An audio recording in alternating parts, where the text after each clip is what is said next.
వ్యక్తులు మన జీవితంలో ఉంటారు, వస్తువులు ఉంటాయి. బంగారం కొంటాం, ఇల్లు కొంటాం, కార్లు కొంటాము.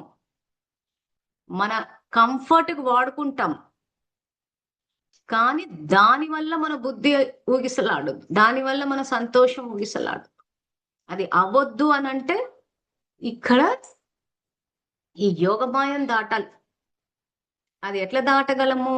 ఆయన శక్తి వల్లే మన సొంతగా మనం దాటలేమా అంటే మన వల్ల అవ్వట్లేదు.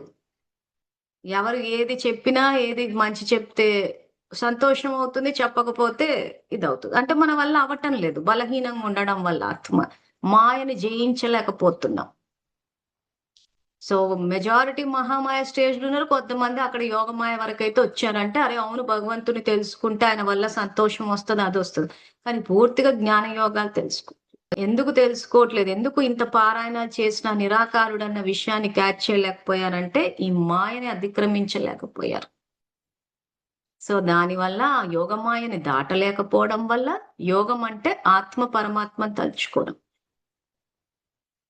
సో ఆ మాయలో ఉండిపోవడం వల్ల సామాన్యులకు సాధ్యపడట్లేదు. నన్నే ఆశ్రయించిన వాళ్ళు సో నన్ను ఆశ్రయించడం అంటే ఏంటి? ఇక్కడ మేము మీకు సమర్పణ అవుతున్నాము. మేము మీరు చెప్పినట్టే వింటాము. శివ పరమాత్మ నా తండ్రి. శివ పరమాత్మ నాకు టీచరు, గురువు